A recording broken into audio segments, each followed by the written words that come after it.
Hi, my name is Risha Rox, and I'm a makeup artist, LA born and Brooklyn based. Full time when I get the wins. They set the pace and I'm here around things. Now I got some love for some little bling blings. Those pearls and diamond rings. Quick time. Well, what's this? Checking up? Working from diagrams? Following instructions? Absolutely. Scientific art of beauty. The latest from Loveliness Laboratories. Research to the rescue, helping Mary emphasize all the nice things in her very nice face, showing her how to minimize certain features, how to accent others.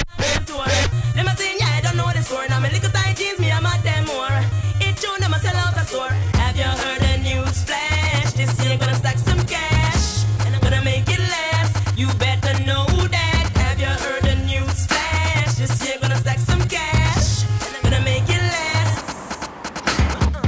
What's the thing? I'm pure Magdalena. Big shop in New York and Brooklyn. This one gon' big lit them wing. Sing diggy ding, sing diggy ding.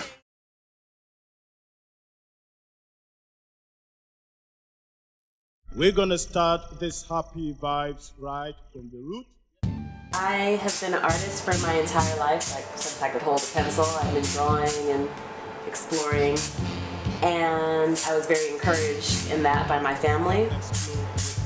And as time went on, I got seemingly less and less focused on art as life takes over. I didn't do art as a major in college, so I'm doing schoolwork, living life, and then working regular jobs. But eventually I did begin to apprentice to be a tattoo artist, which was my first experience with using the actual human body as canvas. And a few years after that, my friend, who's a great singer, Nakomi, a Brooklyn-based singer and performer, asked me to do her makeup for her live show, and I agreed to do it, and it went well, so we kept doing that, and that's where I began as a makeup artist. Beyond the fact that, of course, being an artist, I was always the designated Halloween, costume creator. And obviously, it was known that I had a certain capacity for it, but it wasn't something that I did regularly. My career as a makeup artist confronts people's notions of beauty. I'm not thinking about other people's notions of beauty at all.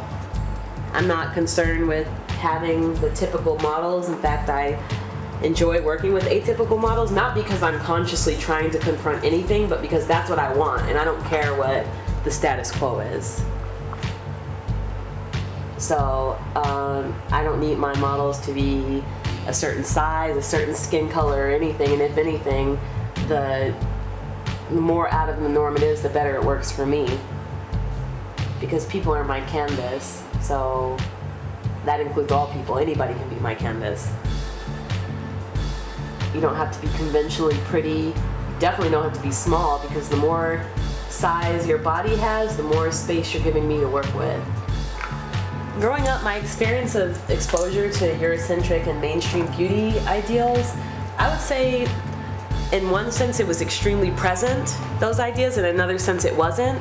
And I say that because I'm from Los Angeles, and I think that any black girl from Los Angeles knows that it's not the most hospitable environment to being a black girl.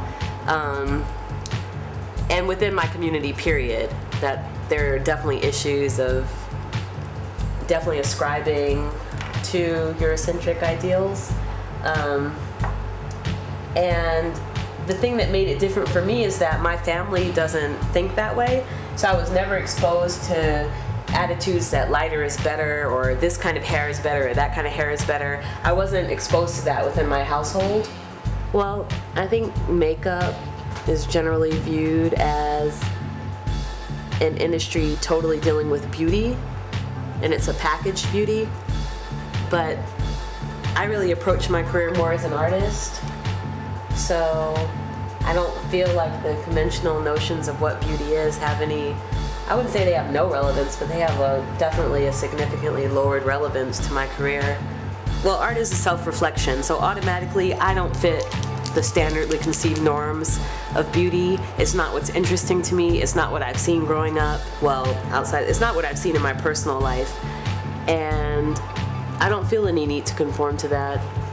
I have always had an interest in, you know, my own cultural background, as well as all of the cultural backgrounds around me, everything I grew up experiencing. Makeup has a lot of power to redefine beauty. First, by the fact that it is automatically associated with beauty, but as with many things, people approach it with a limited concept, in thinking that, I guess, makeup should be used to bring yourself as close to standard as possible. And that's definitely what you'll learn in makeup texts and in school. I mean, I didn't go to makeup school, but I'm aware of what, you know, certain aspects of the curriculum are. And it's all about what they would call balancing a face, but basically bringing a face into a range of normalcy.